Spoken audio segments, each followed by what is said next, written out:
Hari ini kita akan membahas kabar terbaru dari konflik di jalur Gaza.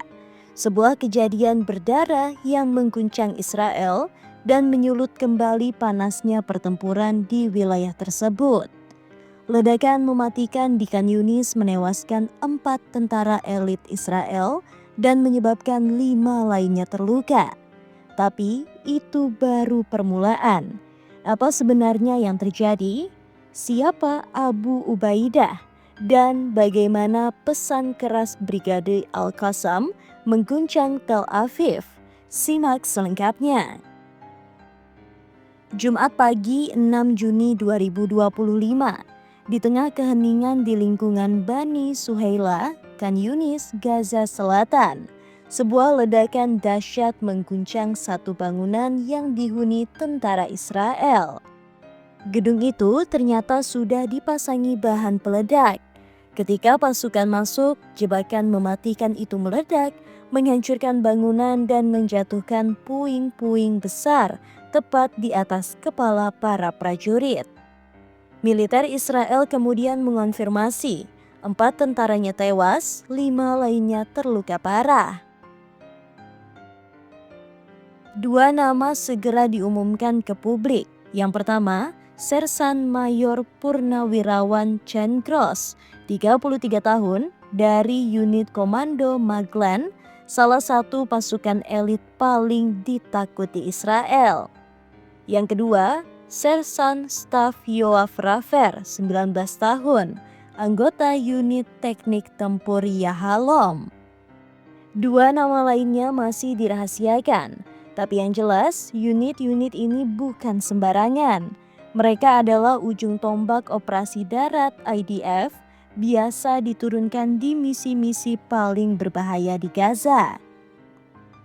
Beberapa jam setelah insiden, Abu Ubaidah, juru bicara Brigade Al-Qassam, tampil dengan pernyataan tegas dan penuh simbolisme. Dia menyebut para pejuangnya sebagai pewaris para nabi dan menyamakan senjata mereka dengan batu-batu Daud, simbol perlawanan melawan kekuatan besar. Target mereka disebut sebagai kereta perang Gideon, simbol militer Israel yang arogan dan angkuh. Abu Ubaidah mengatakan,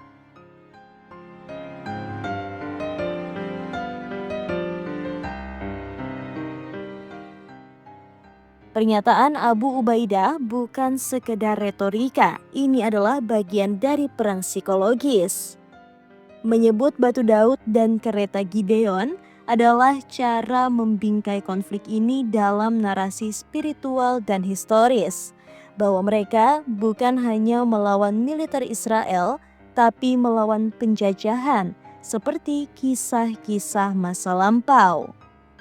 Brigade Al-Qassam ingin menunjukkan bahwa mereka bukan kelompok bersenjata biasa, melainkan bagian dari sejarah perlawanan yang panjang, religius, dan terorganisir. Pernyataan Abu Ubaidah tak berhenti di sana.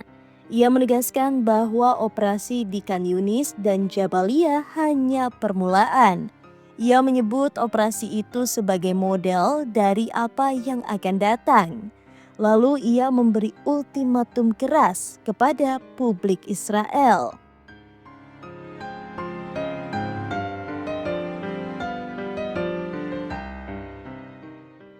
Kalimat ini adalah seruan langsung kepada masyarakat Israel, bukan hanya kepada pemimpin mereka. Artinya, tekanan akan terus meningkat dari segala arah, militer, politik, dan publik.